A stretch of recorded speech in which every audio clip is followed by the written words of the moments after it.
Yeah, what a show we have today. No John Duggan, but it's myself, Johnny Ward, with Dan McDonnell, Shane Keegan on Skype, and the man to my left is Graham Gartland, who came to my mind as a kind of a budding TV personality when, I don't know what game it was probably one of the Shamrock Rovers games away in Europe. And whoever was doing the commentary, again, I should know this, but he said, you marked Henrik Larsson one time, didn't you? And he said, well, I wouldn't say I marked him. I was in his vicinity for a game. You're in our vicinity today anyway. Yeah, that was Helsingborg. We got them. Yeah, we drew 1-1 with them at home. What was it like? Yeah, it was brilliant. Like, in fairness, it was the build up to it was great. It was on Daily Mount. We used to play our I did both of the games home and away. Games, and they came over, and there was a big Celtic contingent at the game. So it was split. It wasn't like it was an Irish team here. It was they came out supporting Larsson. Nothing I love more than Irish Celtic fans following Celtic against League of Ireland teams.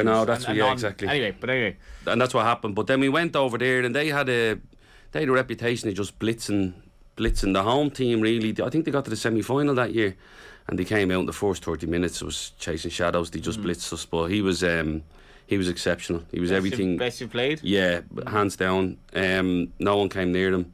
It was constant movement.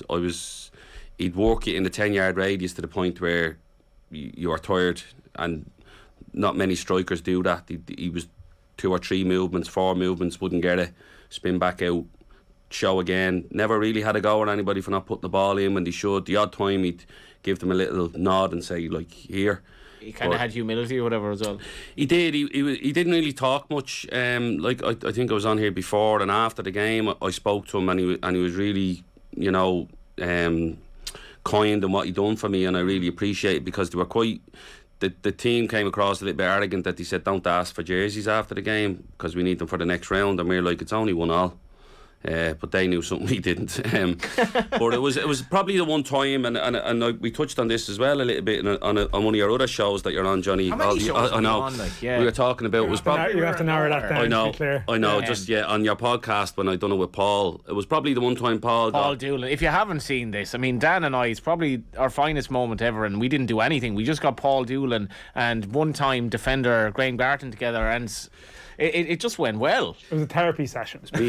Yeah, it was media gold. And it was, and then we probably just didn't have enough legs in midfield to compete with them that day, and it cost us a little bit, and we couldn't really get out, but they blitzed us. They went all the way to the semi-final that year. They were excellent. I think their centre midfielder ends up signing for Parma.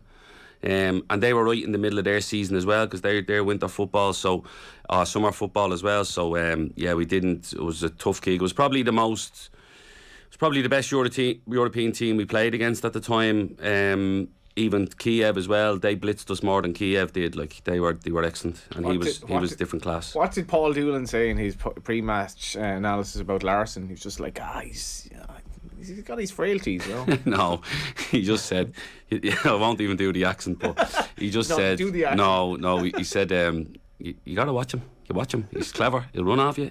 And then he basically gave a list of all the things that he could do, to the point where there was no weaknesses. And I'm like, what do you want me to do here? Like, you know. Shane, this must have been like the Dundalk pre-match against Arsenal. Like, okay, well, if you narrow it down here, we've a chance. Like, you know. Yeah, there was the opposition analysis. I really never thought I'd find myself sitting down to watch Monday Night Football as part of my opposition analysis, Johnny, to be honest with you, yeah. And they were class on that Monday night as well before they played us. So yeah, what do you do? Like, there's not a whole lot. It's a far bigger body of work when you're going to have to play fucking Sheriff Tiraspol or one of them than it is when you're playing Arsenal. Everybody knows everything they need to know really against. The biggest problem with playing Arsenal obviously was you were at nothing trying to predict the starting 11, because you just didn't know how many first teamers they want to put into it and how many backup players. Now, the backup players who were their backup players now are nearly all first teamers at the moment, and they're absolutely flying. So we came up against some fantastic players. I think I was telling you before, like Chris Shields turned around at the end of the game and said he was giving Gabriele Martinelli his number 1 vote for the FIFA Player of the Year the following year, because he just couldn't get anywhere near him. But sure, none of the players could get anywhere near him. It's still the only game in Europa League history without a foul committed. Just because we couldn't get close enough to kick him. To Dermot Keeley, actually. I was chatting to Joe about definitely this. Not. I was chatting to Joe about this the other night in the studio here, Shane. We were watching like Smith Rowe score a goal for Arsenal, and I don't know. Do you watch him now and think, well, that's great? Like, he was one of the ones that that was a sort of he was sort of on the stabilisers at that stage, really, wasn't he? He was sort of very just breaking in, and he's gone to another level since then. He has, in fairness, but you could see it. That's what I'm saying. You could see it in him, like the talent they have. I was watching. I know we'll come back to the game today, but watching the game today, there I heard him saying that Arsenal have 2 players under 21 now who have both hit double figures. It's the first time since they had Henry and Anelka in the same team. I think it was that the 2 players under 21 have, or they certainly said Anelka anyway, 2 players who've hit it. And I mean, those players were on the field against us. They were young fellas still coming through at that stage, but they look a class act as finished products now. Graham, do you know Stephen Craigan? Do you remember Stephen played for Motherwell and Northern Ireland? Yeah, most own goals in SPL history or something. Yeah, that's right. I know. Has he? Yeah. I did my, just listening to you talking about Larson, I did my A licence with him up the north. I did my A licence with the IFA, and he was on it, and he was talking very similar. The one he said that he found the Larson to be best at was you're watching him, and then he says the ball goes out wide, and for half a second you take your eyes off him to readjust your body for a ball coming from wide. Next thing you look to glance back, and he's somehow gone about 5 or 6 yards away from you. And as you're looking back trying to find him, the ball's come in over your head and he's putting the back of the net. Can you coach that, Shane? I mean, just look, we'll talk about the Man United-Liverpool game, we'll talk about Man United-Arsenal, and we'll talk about Man United as we do every day of the week at this stage. But, like, the man is moving for the goal in the second half the other night, and these eye contacts, and Maguire is kind of probably a bit all over the shop at the moment, but, like, can you teach that? You can. You can coach movement in every single area of the field, Johnny. Definitely you can. Now, I don't know what Graham's take on it is, but I would wonder, do we actually do enough of it? You see, the problem is when, with most teams now are into, at any level, most teams find themselves probably playing more than 1 game a week, which means that you're kind of constantly preparing for the next game, and you're constantly working on the whole picture, if you get me. You're working on the team shape for the whole team, and it's hard to find time in the week for working with specific players on specific things. There's no doubt taking strikers away and working on the repetition of the movements that they should be trying to do. And look, they're, the best are doing that. I'm dual screening here, and I'm looking at City. And Gabriel Jesus for the City goal has done that City one up against Watford. Yeah, and you know that one of sometimes the best movement is not to move. The ball goes wide to Zinchenko, and everybody runs into the 6-yard box, and he just stands, and that buys him room. So I'm sure he's practiced that in the training ground, and that's how he's kind of developed that as well. But possibly something we don't do enough of, The game during the week preceded the Man United's defeat to Arsenal today, Graham, which, to be fair, I think a lot went wrong for them today, whereas against Liverpool, I mean, I think in the history of this tie, I don't know when there was such a gulf between the two teams as was evident during the week. Yeah, I was actually commenting on it with my brother. I was watching it, and I said to him, even during the 80s when Liverpool were flying, United was the one team that probably beat them. During the 90s, Liverpool, when United were flying, Liverpool generally gave them games. It was never once as one-sided as I've seen it this season. They just capitulate against the big teams. I don't think they know how to play against them. Man City and Liverpool have both tore them asunder. The biggest thing for me when I'm watching the games, when you see, obviously United are trying to play a certain way, Liverpool are trying to play a certain way in the ball, but it's Liverpool against the ball. Even when it doesn't work, even when the press fails them, or even when the teams play through them, they're designed, that their recovery runs are by design. Their back line run back in straight lines so that they cover in their own channel. They give up shots or angles because they know that the likelihood of someone scoring from that angle isn't going to happen. Whenever United got played through, the recovery runs weren't good enough, and they weren't by design. They weren't thinking, right, they've got out now, but we're going to keep them one side of the pitch and we're all going to shift across. It looked like so disjointed. And Dan, like, just the first goal as well, that's I think Shane put up a still of it on Twitter, the shape of that Man United backline, it was actually hard to make up how bad it was. Yeah, well, we were talking to Mark Lawrenson during the week as well, and it's a case of, like, I don't know, I was trying to ask, like, he was in the ground, and sometimes you can pause something on TV and it can give you a picture at a moment in time, and I mean, it can be a very accurate one, but sometimes in the ground you can pick up more from it, but it did genuinely seem like a team that was conflicted about what its role was, what it was meant to do. Like they were conceding different types of goals. Like at one point caught a little bit deep, then another time a couple committed, just all over the place. And like it doesn't. And I know that there's a lot of. I'd have a lot of sympathy for Rangnick, I have to say, in terms of what he's inherited. But in saying that too, like you still think at a certain level, a team will have a certain degree of that organisation that I think you have to take some criticism for it. Like, you will see managers who can go in and if you're struggling and if you're not at it, you'll still find a basic sort of shape, and that's, to me, at a very high, and I'm sure Liverpool ask questions of you that other teams don't, and they can pull you out quicker than other teams. So you have to be conscious of that. Is he out of his depth? I can't say that he's out of his depth because there's so much going on. Do you know what I mean? I think people. I don't know. That's a bit disparaging because he's had a good career, like at a good level, and is regarded very well. But maybe he's not doesn't have the skill set to sort of fix what's wrong there. And maybe that is out of its depth. That's a polite way of saying it, but.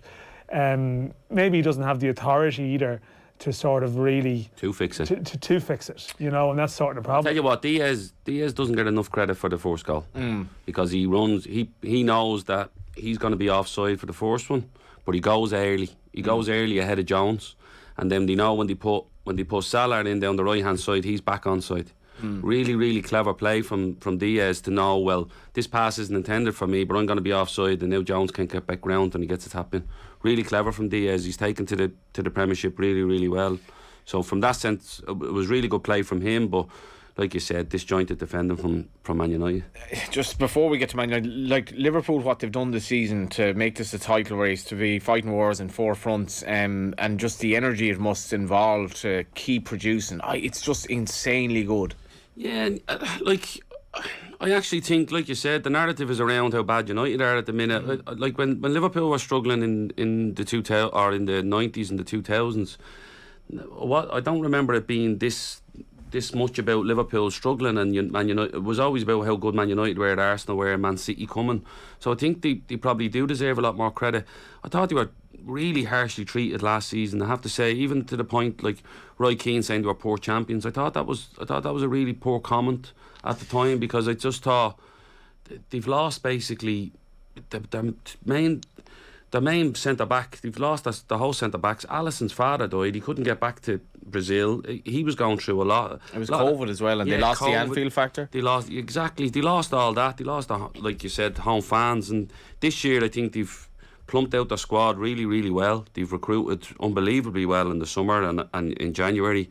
But they're relentless at the minute, and they're just going and going. And I do think they deserve a lot more credit than they're probably getting because of the United stuff. I think last season, I think they were a bit exhausted as well. Yeah, I mean, absolutely. The tempo which they operate, and they had a couple of years at it with the title races. The one they won, the one they lost, it went all the way.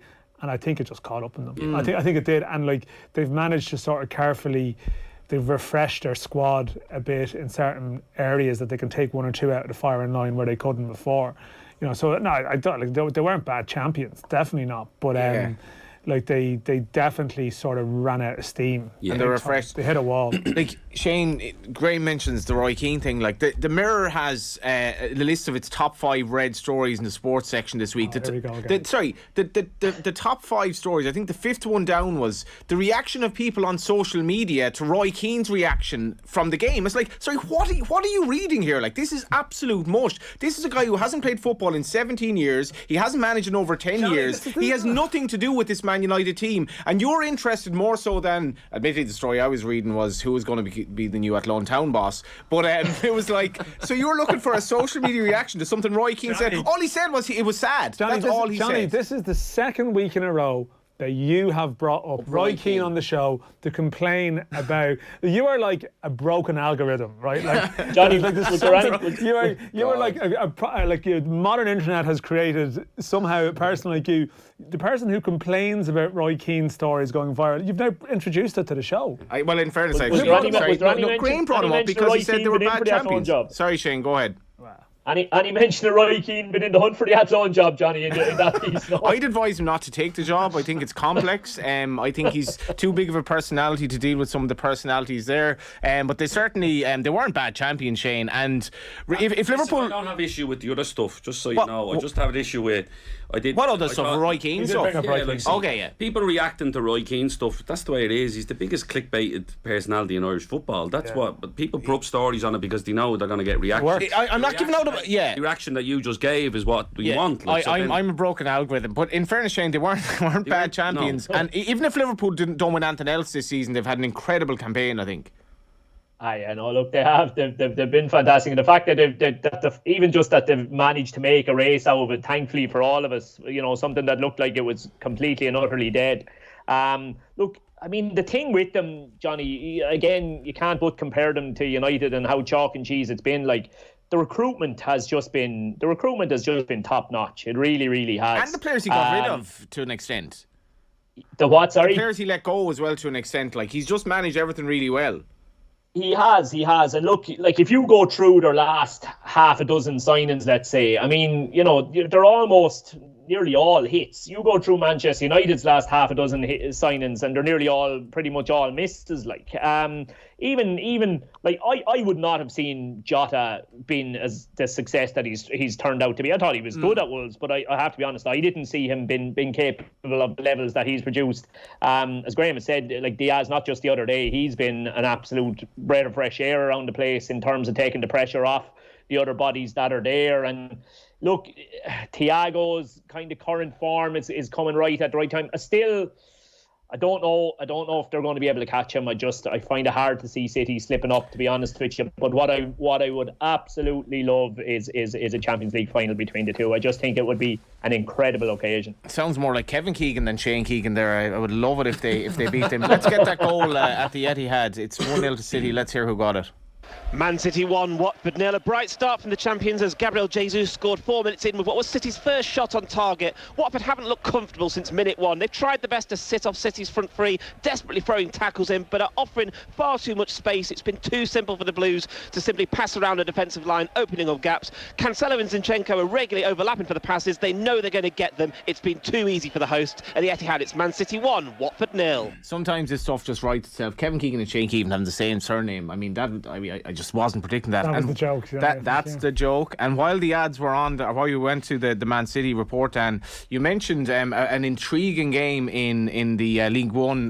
League One is where it's at today, John. It is. I'm refreshing League One scores here all of the time. I mean, because there's a lot going on. Rotherham are really, really wobbling here, and they're 1-0 down home to Oxford, who obviously have Luke McNally in their back line. And Mark Sykes playing too. Yeah, Rotherham are 1-0 down. Like, Rotherham at the moment are as it stands, actually they're not, because they're one behind, but they started the day in second place.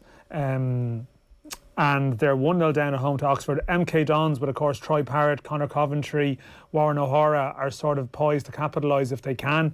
But as you mentioned, Rotherham have hit the rocks big time. They're 1-0 down at home to Oxford. They were trying to get into the playoffs. So there's a lot going on in that division. And I mean, you have obviously Ogbene at Rotherham, you have JJ Coyote at Rotherham, we have Georgia Kelly, as you mentioned, is in the squad for the first time on the bench. So I mean, we'd prefer if we were talking about the Premier League and a stack of Irish players, but it just so happens that the League One promotion race is the most Irish-ised sort of high-end battle in English football this season. And Dan has an article in the Indo today, Obafemi too good to ignore as Kenny surveys summer plans. So we will chat about Ireland in the second half of the show, and Obafemi's form obviously in the chat. Just plugging everything here, aren't you? Yeah. Funny. Johnny's show, Shane. Dan's articles.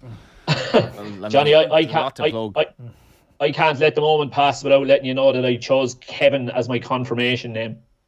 Because of Kevin Keegan. Keegan.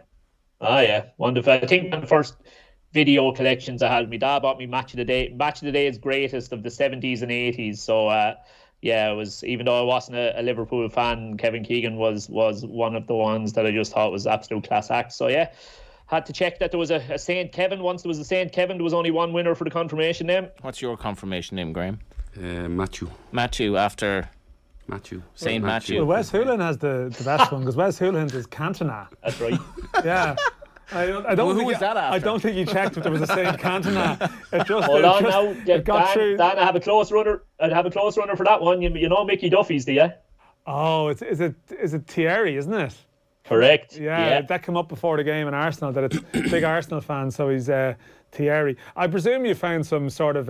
Must regret that after the handball, does he? Yeah. Oh, man. I assume there was some obscure Saint Thierry they were able to pluck out to get that one through the sort of the regulators. But Cantona now is... that's definitely, someone on the inside that's just got that sorted for you, to be honest. I see a photo of Cantona beside some Republican mural there the other day. That's right, yeah. Yeah, so he's getting around. Yeah, Dan, your confirmation name? I'm actually genuinely not sure what it is. Which is worse. We've gone from so that's not great. I'm racking my brains there. It's not great. I actually have a funny feeling it might be Shane, bizarrely enough. But I actually... How do you get a confirmation name Shane? I don't know. It didn't, I honestly... Man like Westerns. It wasn't a big... It clearly wasn't a big moment in my life. It wasn't like Shane Ritchie or something. Can we just if Really Dan's, like the Daz ads at the time, Dan's father, of course, pointed out a mistake I made, which I actually didn't make last week. You did make it, Johnny. I didn't about You the did. first winner of the Grand National, who was Sir Robert Peel. Johnny the said the Irish Grand police National. force was named after a horse. Man, Just to be clear, that's what you said last week. That is not what I was implying. Anyway, Mr. McDonnell, who I know very well, Derek, if you are listening in, can you just clarify what Dan's confirmation name is? Manchester City have gone 2-0 up against Watford. The dream of Liverpool winning the league is still alive, but it's just getting a little bit of a dent. Going back to the game, the Liverpool Man United game, and the demise of Man United. How big of a rebuilding job does Ten Hag have? Are we talking years? Are we talking? Raniak said transfer windows. What did he I say? understand. 3 transfer windows. Yeah, I understand. That's a year and a half. I think it's longer. I think it's longer. How much of this though is dependent on City and Liverpool basically losing their managers and not being able to maintain what they're doing? I still think there's room for another one if they get everything right. I know Gary Neville is quite adamant and sort of animated about the behind the scenes stuff, that he wants the Glazers to stop taking dividends out of the football club. I get that, but there does need to be a systematic approach of fixing everything that allows the football department to shine, and if they don't do that, they're going to struggle. Ten Hag seems to be like the type of person, he's methodical about what he does. He has a clear idea what he wants to do, but he needs to put people in place that will do that for him and allow him to do his job then. Like, people go on about Klopp being the figurehead at Liverpool and Guardiola at Man City and all, but the people Man City put the people in place before Guardiola took the job. They were in there for a year, then he came in. His staff is through the roof. Every time you see them getting a picture taken, the staff is through the roof. So he has a lot of people around him. Klopp's the same. They bring in a lot of top-notch people and they let them do their job. You don't have that. You don't have the best in class throughout the job. So Ten Hag has a big job in his hands in terms of recruitment player-wise, but I also think in terms of staff-wise, because there's such a massive football club. But it does seem like, and you're reading some of the reports, that the extent, it seems like they just want him to be the coach. They don't want him to be the manager, which is sort of a distinction in the sense that they don't want him to be this powerful manager who hangs over the whole club and does everything. That they just want him to be the dressing room sort of coach who gives them a bit of a philosophy and stuff. And the interesting thing is going to be the recruitment around that. To what extent, and there seems to be quotes coming out from him this week, or he's suggesting he wants things his way or the highway and that type of thing. But there's that slight concern, that will he be given the full influence and control if they're trying to sort of reboot the club in another direction? So that there would be a little bit of a warning sign with some of that stuff. I would have to say, some of the commentary of what they're looking for him to do. It's great if they give him the full authority and support to go and do it, but did they want someone who was going to come in and rock the boat and maybe ask them to change a lot of the other stuff with the club? That seems to be a sort of a debating point. If you got the job, Shane, Johnny, if you got the job, if you got the job, what would be your absolute there's no debate on this. I need A, B, and C, and I'm not talking about players here. Well, I'll tell you the first thing I would do, Johnny, is I think, and I would imagine he has done this, is he has to talk to them about what are the realistic expectations and what are the timelines around those expectations. I mean, you've asked the question. You've said, how long would it take him to fix the club, I think is the way you put it. What does fix the club mean? what is success? What do United fans deem as success from this man in the next 2 years, 4 years, 6 years? Like, if fixing the club means winning a Premier Division title again, there's not a hope in hell that's happening in the next 4 seasons. There's not a hope in hell that's happening in the next 4 seasons. I really, really don't see, because they have such a long way to travel to get their own house in order. But more importantly, because they need the two that are ahead of them to capitulate or fall away or combust in some way, shape or form. I think that could happen though. Like, if you look at Liverpool's reliance on some players, particularly Salah, obviously, who's getting a little bit older, things can change quickly. But it's at the moment it's surely reliant on that. Oh my God, we've a goal. I was going to go and get news of that second goal, which is an amazing City goal, but it's actually 2-1 now at the Etihad Stadium. So back to you, Shane. Yeah, look, I know where you're coming from, but they need it to happen to two clubs. Like if you go back to our own situation here in the League of Ireland, right? Like, you have to hand it to Rovers. Rovers over the last 3, 4 years, right? They've done everything right. They've done absolutely everything right. But you could still make the argument that they potentially may not have won any league titles had Dundalk just managed to keep their own house in order and not capitulate as a club in the manner that they did. So you can do everything right, but you need a major helping hand from the rivals around you to help you close that gap as well. And if there was only one club they're hunting down, well and good, but they're hunting down 2 that are miles ahead of them and another 1 or 2 in front of them that are quite a bit ahead of them. Like, for them to climb past all of those, I can't see that happening in to be honest with you, in the next 4 years. Like. It is as well. Like, it kind of annoys me, and I'm here, but it annoys me how much we talk about Man United, considering how much of an irrelevance they've been in the title race for so long. I think they just want to compete though, Johnny. Like, I see, compete. Like, I think the Dundalk thing, Rovers were going to compete with them for the next 3 or 4 years. They would have gone toe to toe with Dundalk over the next 3 or 4 years. Yeah, I think it did probably happened earlier. It happened earlier because of the capitulation. But they beat them in a cup final when they won the league. They were on for a double, and Rovers beat them in a cup final. They would have competed with them. It would have been, if it was a 2-horse race, no problem. Let's fight it out.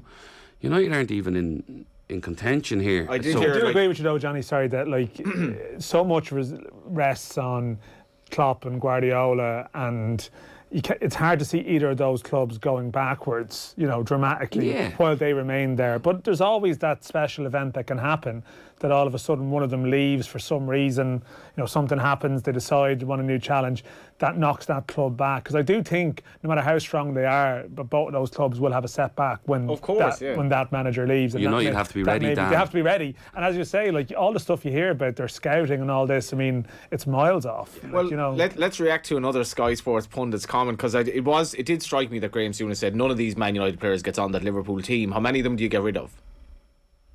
How many of them? I'd keep the goalkeeper at the moment. I don't think he's an issue. I think they need 2 fullbacks. I know they say Luke Shaw's he done really well the season before. He's been injured a lot this season. Do they need an entirely new back four? Yeah, I could go that far if you wanted. I think if they need to get Varane fit, I think if they got him fit, he could build the back 4 or back 3 around him, whatever Ten Hag wants to play. They need it. Jeez, look at you. You're going through it here, Johnny. It's hard, like, because I always way they want to play, though, doesn't it? I always feel they need a midfielder that can control the tempo of the game for them, whether to up the tempo or take the sting out. Which they don't have. Michael Carrick done it. Was the last one that they had that done that. And if you had one of them and you put legs beside him, like people talk. You mentioned Thiago, or you mentioned Man City's midfield. They've got legs. Like, they get around the pitch, they cover. When the fullbacks get out off the opposition team, it's one of the midfielders that goes out to close them down, and the wingers tuck back inside. That they cover a lot of ground, these midfielders nowadays, and they're where I'm saying, if you have a controlling midfielder with legs either side of them that can get up and down the pitch and get round the pitch and make an impact the game, they need that. Sorry, are we going to go through the entire first 11 and say I wouldn't be keeping any of these players almost? Well, that's what I was going to say. Like, who would you hold on to? Like, what players that are there at the moment could you see as a regular starter in a team that wins a Premier League title? Maybe De Gea, Varane, Sancho, yeah. What do you make of Sancho, Shane? Yeah, it's look, I know it tends to be a regular enough thing with wingers, but it's just a level of consistency, isn't it? Because when he is playing well, when he does play well, he plays very, very well, and you look at him and you go, this guy is capable of hitting real heights. It's just you're never 100% sure what you're going to get from him. Now, as I say, that tends to be wingers by and large, but yeah, I think with the right people around him, he is one who could flourish all right. Let's get news of that third goal at the Etihad Stadium. Man City 2, Watford 1 now. No one expected this one. A goal coming in from Hassan Kamara to throw a cat amongst the pigeons. It was a great counter-attacking move from the Hornets. The ball slipped forward from Dennis. Overlapping there was Kamara. Ran into the box, slipped it to his right foot and hit it low into the bottom right corner of the net past Ederson. It's Man City 2, Watford 1. Yeah, and that was Adam Drury. Would you, if they got 200 million they're talking about, right? So I know you went through who you wouldn't have before, but if you got 200 million, would you go and splash it on 3 signings or look to bring in 5? Yeah, see, I think 5 or 6 of 30 millions and then go, right, we're going to build them up. I think the problem they have is that it's mad though. Look, how much money have they spent in the last couple of years, and yet they've ended up in this situation. Like, you know, ideally you'd think that you'd go and sign someone like Rice or someone and then say, okay, that gives you something to build your team around. But I don't know. I think, my only point is, and as I said, like with Joe during the week, Joe sort of appointed himself Manchester United manager and went through the whole squad one by one. But like my argument would be, like, I was just saying, if Luis Diaz, who looks top class now, right, if he'd joined Manchester United in January, what would we say about him now? If he'd gone into like a club that was a shapeless mess, you'd say, this guy's, he's not up to it, or you wouldn't keep him. That's my point. I think Sancho, like if Sancho had gone into a completely different club in August, you know, like. But that's the thing they need to fix, Dan, isn't it? They need an identity to start with, and then you may find that certain players, you may find that McTominay could be okay there. Exactly. Yeah. Like you may find that Rashford might be okay if you're a team that plays in a certain style with speed on the break or something. So that to me is why maybe the squad. It's an astounding goal Man City have just scored. Oh, Rodri! What an absolutely. It sort of helps goal. If you were asked to name 10 Man City players, you mightn't even name Rodri, and you can still do something like that. I mean, that's like the squad depth. Yeah. It's a first time volley from sort of 25 yards on the chest. Then a slight worry is De Bruyne is picking himself up off the ground a bit gingerly, which is a slight concern. Celebrating, but what an unbelievable goal! It's 3-1 Man City Watford. Let's go to the ads. Yeah, Shane Keegan's just shared Darren Cleary's video of Damien Duff from last night. Dan had a video of Damien Duff actually getting sent off last night. So Damien Duff is getting, he's just doing so many good things for the League of Ireland. Before we'll talk about all of that in the second half of the show, but let's hear about that fourth goal at the Etihad Stadium. Man City 3, Watford 1. Rodri with an absolute rocket from outside the box. They thought the chance had gone. It was Jesus down on the right-hand side. He was trying to win the ball back from Cleverley. He managed to nick it back, played it onto the edge of the box. There was Rodri, brought it down his chest, struck it first time on the volley with the right footer that gave Foster no chance. Top left corner. It's Man City 3, Watford 1. Yeah, that's been an absolute dinger of a game. I'll just go through some of the scores whilst I'm here. Man City, obviously Arsenal 3, Man United 1. I preferred the old days, Graham, when we had like 10 games at 3 o'clock. I have to say, there's 5 games. What are we, 4 games at 3 o'clock? Too much football on TV and so on and so forth. But maybe it's a good thing. Norwich City 0, Newcastle 1. Amazing revival from them. And obviously, Leicester 0, Villa 0. Just on Newcastle, you're probably not surprised at the resurgence under your old mate Eddie Howe, Shane. Look, whatever about the club, I am delighted to see him. We've done sports washing. That was from half 1 to half 2, actually. We've done that today. Yeah, that whole topic kind of bores me a little bit, if I'm honest, anyway. So, no, look, I'm delighted. I thought he did a phenomenal job at Bournemouth. I really, really did. Both times. Phenomenal job at Bournemouth both times round. And I think he's a very, very, very good manager. I think he has the potential to be the best of any of those English managers around. I know obviously Graham Potter is the one getting all the plaudits at the moment, but it'll be interesting to see what he can do there with obviously the resources that are going to be made available to him over the next couple of seasons. I'm actually not sure. While I think he's a great manager, I'm not so sure if he's the right fit for the job that's on hand there, because like inevitably, what are they going to be signing over the next few years? They're kind of going to be signing, high-profile mercenary type signings like the initial City ones, like your Robinhos and this kind of stuff. Whereas to me, Eddie Howe strikes me as the kind of manager that's more about, the collective and working together and working hard and all of that kind of thing. I think he's going to have a difficult job on his hands over the next few years, because I think you'll see some strange characters potentially land at that club. You seem to be like putting all these like kind of Arab owners into one boat here. Maybe the Saudis have a more nuanced approach to the whole thing. Maybe they just look at what Man City have done in the last few years and go, well, success leaves crumbs, and just go, well, we're not going to sign mercenaries. We've learned from your mistakes. Clever person learns from other people's mistakes, and he can go in and say, well, we have a manager that wants unity. We're going to bring in players that aren't just here for a wage. Well, and maybe they can, like you said, I agree. I know what Shane's trying to say with Eddie Howe, that type of personality, that he might struggle with lads who obviously don't want to be there or are only there for financial reasons. So, but he's in charge of who signs them, so make sure you're signing the right characters for your team. You know all about League of Ireland academies. You're involved with the underage Shamrock Rovers, but I do believe Newcastle are putting a lot of stock into their academy now as well, and their underage teams. It's a big thing. Man City have done it as well. Liverpool have done it. Liverpool have sold more young players and made profits off them in the last 5 years than most people realise. Nobody leaves there for free. Man United done it all through the 90s and the 2000s, because of obviously off the back of the class of 92. So it's a way of getting players into your team that in the end, like Trent Alexander's worth ridiculous amount of money. He come through the youth setup. It's a way of getting financial gain from your players that you might just fall short. You can sell them on, but also improving your team. That if players come in and they end up into your team, they're going to make it stronger. As it is now, Dan, Newcastle are in the top half. Yeah, it's not a particularly nice project. I know Shane says he's bored by the sports washing, but I think Shane is the problem here. He's like Shane. It's the likes of Shane. It's like the likes of Shane and Tyson Fury that are the problems here. Not my issue. You can't. Maybe it's repetitive, but you have to keep making the point. And you see the point. You see the photo during the week of Stavely and a couple of the staff or the various owners and stuff, and you're just looking, oh God, they're trying to build some kind of sort of a siege mentality almost, that actually you can see it going on in some of the media stuff, that this London media, these people asking questions, trying to get people all rallied behind them, up in the northeast, because we've been forgotten for years, and it's almost like they've targeted a club that has a sort of a desperation for a bit of success, and that makes them more inclined to turn a blind eye to their sort of background. And I know every time we talk about this, you get into whataboutery about other clubs in Man City, and of course there's a lot of valid points there. But I actually get Eddie Howe's in a sort of a delicate situation, because I don't think the sports washing questions are going to go away. No. I don't think he handles them particularly well.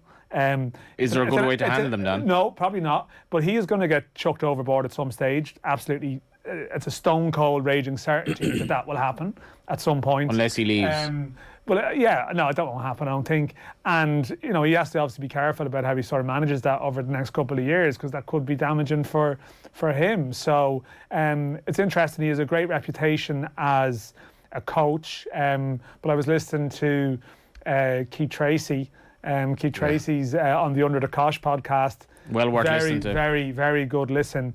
And I'd say Keith was difficult to manage, but he would probably portray a slightly different image of some of Eddie Howe's man management skills. And I think as Newcastle go up the ladder and sign probably a higher calibre of player, I think more questions are going to be asked by that. So I'd be slightly. I'm not so sure Eddie Howe's going to be in a couple of years' time, to be honest. I wouldn't be so sure. Shane? Yeah, well, in a way, Dan is agreeing with me there in that I'm not sure it's the right project for him. I think he is going to end up with some of these players. It'd be great if they do what, as Graham has said, it would be brilliant if they learn the lessons of those who've gone before them and wasted money on mercenaries. But I wouldn't have a huge amount of faith in it. Is he really going to be the person who gets to say who they sign and who they don't sign?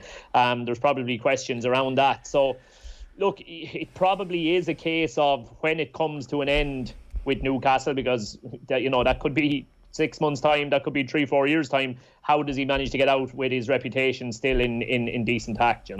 Sean Dyche's departure from Burnley, they did a massive win during the week against Southampton. Does the end justify the means if they stay up? It will, yeah, because of the financial gain or reward you get from staying in the Premiership.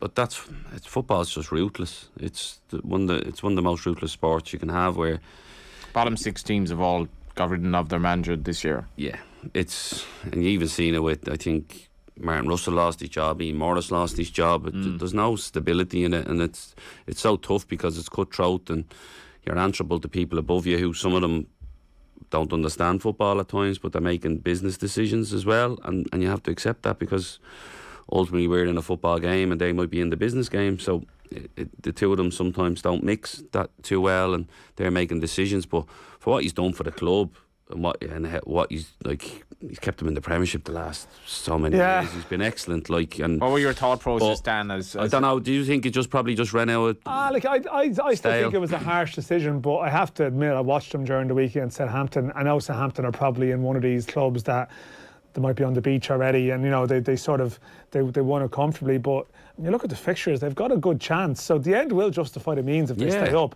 But if they go down, they won't come back easily. That's the thing. Like, they have to stay up. But I think if they go down, I think they'll potentially struggle. Do you think he would have brought them back up if they went down? Oh, I think he probably would have. Yeah. Yeah, that's what I'm saying. I think like that, and that's the thing. If you look at you're hedging your bets. If you look at the top, yeah, they are. Like, if you look at the top end of the Championship now, like your sweet spot is when you come down, and if you stay beyond the season, then you get sort of trapped in it, or 2 seasons. So like, you've got Fulham coming back.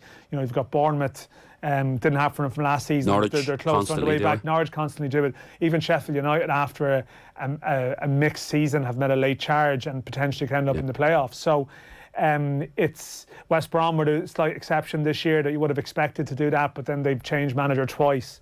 So that's the thing. Like, you would have thought with Dyche would have stayed up, and it's possible they ran out of road, and it's possible that we overreact and say, well, he did a great job there, and maybe if you're in the corridors of the club, you would know maybe it's gone a little bit stale and they're going down anyway, so you roll the dice. But I mean, they had beaten Everton around 10 days previously. He made a couple of strange comments afterwards about, the Everton dressing room, and that was probably slightly ill-advised. But in saying that, you can't be reacting to things someone says in the media. I mean, it's practically irrelevant, really, unless it's something really serious. But so maybe they got some vibe behind the scenes that things weren't great. But they have a chance of staying up now. Like, I mean, that could be a big point for Everton. The Richarlison goal during the week, but you still look at Everton's fixtures and you think Liverpool coming. Yeah, they could be on a sticky wicket.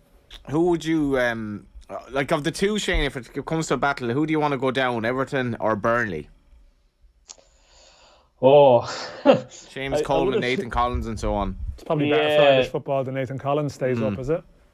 Normally, to be honest with you, I'm looking at battles down there, and because you might have a fondness for different managers down there, you're going, oh, geez, I really wouldn't like to see them go down, or I really wouldn't like to see the alternative go down either. This time round, it's probably the other way around. I don't think I'd shed a tear. For either of the two of them. Johnny, I do think that Dyche, I don't know if he can fully get behind this sentence, but I think I think Dyche had earned the right to take them down and have a crack at bringing them straight back up. Does that exist? Does that even exist? Like, look, it probably doesn't, and that's what I'm saying. That's why that's kind of why I preempted what I said. I don't know if you can necessarily earn that right, but like, the job he has done there over the years has been absolutely fantastic, and I think that should have I felt that should have bought him the right to have go down and have a proper crack at coming back up. And fair enough, if you're halfway through the following season, it doesn't look like happening, then maybe you pull the trigger on him. But I was really, really disappointed to see them pull the trigger. Now look, if they stay up, then everybody has to. I'll hold my hand up. Everybody has to hold their hand up and say, look, great call, well done. You obviously did know what you were doing after all. But Everton, Coleman, look, I've said it so many times on this show, I absolutely adore Seamus Coleman, and that alone would probably mean that I'd like to see Seamus Coleman goal on the last day of the season, keeping Everton up. What a glorious moment that would be. Graham, as a centre half, what do you make of Collins? I really like him. I do. I watched him. I remember seeing him play when he was a kid. He scored a header up at Roadstone against there on the 15th. And I thought he was a real powerful boy. That was Cherry Orchard, was it? Yeah. He actually reminded me of another centre-back that I would have played with. It was called Paddy McCarthy. Oh, yeah. He reminded me a lot of him. He was very dominant. Anything around 10 yards of him, he came and headed. He was really, really dominant. He had a personality about him where he knew he was dominant, and he dominated his own team and he dominated the opposition. And I thought, has something about him. Listen, he's a great football family as well, so he's going to know the game, and you can tell he carries himself like that. but he's done really, really well. I remember hearing Stoke were in from and going, that would suit him going there. And then he's obviously with Stoke struggling, it suited him because he ends up getting in and playing then. And then once you get a run of games, it's weird. I used to do a lot of scouting and I used to do a lot of work for different companies when I was finished at Dundee. And what would happen was, if a kid started playing young, it goes round and everybody flocks. It's if an alert goes up as if there's an 18 or there's a 17-year-old kid here that's going to play in the first team, go and watch him. So I would turn up to watch games, and the scout off Rangers or Celtic would be there, and I'd go, who are you watching today? They go, him.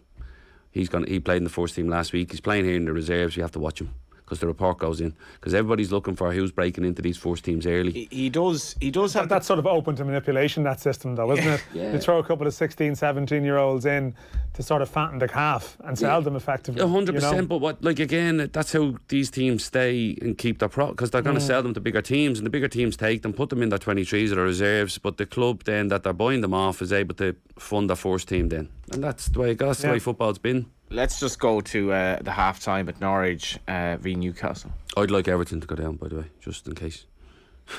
Let's go to Norwich.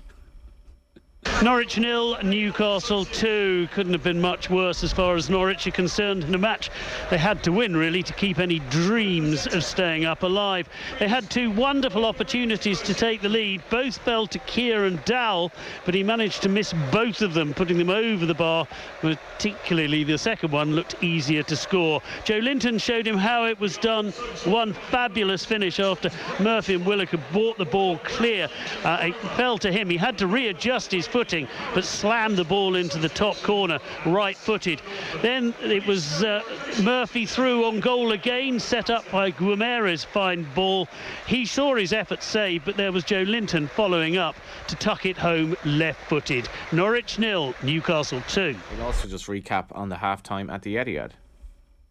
Man City lead Watford by 3-1 in an all-action first half that's thrown up its fair share of surprises. Gabriel Jesus broke the deadlock 4 minutes in, and he made it 2 with a header on 23. Watford have offered little going forward and have been under immense pressure, but out the blue they pulled one back on 28 through Hassan Kamara. Any hope of a comeback was dashed 6 minutes later when Rodri unleashed an emphatic volley from outside the box. As it stands, City are set to go 4 points clear at the top. Half-time at the Etihad to Man City 3, Watford 1. Yeah, I was going to ask Dan how far Nathan Collins has to go. Where does he fit in the overall scheme of things in this amazing abundance of talent we have at centre back? But we'll get to that after the break, as well as his article about Obafemi. Where is he in the pecking order with Ireland? Full time at Corrigan Park, and from 10 points, Cavan 120. That was a game, that was a 1 point game at half time, and ends up being a 13 point game at the death. And we will keep you up to date with the scores across the divisions in England. As I said, there are 4 games taking place. 3 games taking place now. Leicester 0, Villa 0, Manchester City 3, Watford 1. That's been a bit of a topsy-turvy first half. Had a bit of a rally from Watford, but it's 3-1. It's been a really good game, and 2-0 to Newcastle over Norwich City now, 2-0, and they're just kind of cantering up the table. We'll keep you up to date with the scores of Irish interest as well, the Championship and League One, and as Dan mentioned, that fascinating game between Rotherham and Oxford United is now 1-1. Yeah. Rotherham got one back, Dan. They did. They've equalised. Right, 45 plus 3. Right on a half time. I see Ronan Curtis has scored for Portsmouth as well against Gillingham. He scored 2 actually. He scored 2 today, but they're a little bit. He's even more out in the cold than Obafemi. They're a little bit off the pace, yeah. So. Dan mentioned this just. Obafemi's not out in the cold. He's not out in the cold. He's not in the picture at the moment. No, he was. I mean, we've had this discussion before. Yeah. He was being called into the last squad, but he signed himself out of it. Yeah. Which is the difference, because I mean, Russell Martin was even quoted about this, that Kenny had spoken to him. So I think Obafemi was in the plans for March, but because he'd never played regularly, this is the first season of his career where he's avoided hamstring trouble. He didn't want to come in at that stage, and Stephen Kenny then said that could cause you problems in terms of getting back into my squad for the summer. But I was writing about this today. I think I understand why Kenny would have that approach, and I think his relationship with Obafemi has always been, maybe they haven't got off on the right foot, going back to even 21s, and then Obafemi sort of lashing out when he wasn't in his first squad. With an emoji, But I know I think he called it disgrace, and then he deleted that, and then it was interesting, misspelled, but it was interesting nonetheless. And was it interesting or? Well, it was just listen. I mean, honestly, like, you know, there for the grace of God. Like on our podcast, we're trying to get rid of the word interesting. I know. So we need something up. I know. That's how we spell but that it. was a tweet from Obafemi at the time. So like Kenny at his first squad announcement as Ireland manager is facing questions about a player seemingly petulantly reacting to a squad. I got to just interrupt you there. But at that stage, Obafemi had no reason to be unhappy. Whereas now he's playing extremely well with Swansea in the Championship, and has a good case for being in the squad. Yeah, and we will go back to it. I'm not even sure they'd actually return from the commercial break here when Jesus is effectively brought down by Foster. What's this going to be, Graham? I think it's a penalty. Yeah. Definitely a penalty. Is it a red card? No, it's not. There's someone made on the an line. attempt. It's not double jeopardy. So yeah. So this is likely going to be 4-1 to Man City. There's no doubt whatsoever that we'll just actually keep. Watford have killed themselves here. That some of the just coughing the ball up all the time. That's the second one they've just copped off in their own. Paul Doolan wouldn't have that. It's interesting. There's real chat about Jesus could be in his last lap at Man City, making way for Haaland effectively. He's having a great game today. Yeah. He is just stepping up to potentially make it 4-1. Got a bit cold, did you, Shane? Put the hoodie on. I'm telling you, it was a lot colder than I thought it is around the place in the moment, Graham. We'll update you on the penalty. The Obafemi one is interesting. I'll say with you, Shane, actually. Interesting. Because it's actually very interesting. It's an intriguing phase. Like, Obafemi's form for Swansea is clearly at a level that he's like, not only should he be in the squad, but there's a case to be made that he should be actually nearly fighting to be on that Ireland team. Yeah, he'd be coming from a long way back in the pack. Like, just because he's doing well for a club level doesn't necessarily mean, like, is he the right fit? Is he the right fit for the way Stephen is trying to play? I'm not 100% sure if he would be. Look, he has been good. There's no doubt about it. But you'd wonder, that relationship now, I'd say, is not the best on the back of Everton. You know, Dan is talking about there. I don't know. I can't see him being involved during the summer. I think he's more of he's more of a fit now than he was previously. I mean, Swansea are playing with a sort of a back three now. It's interesting. He's playing as the interesting, bloody hell, that word.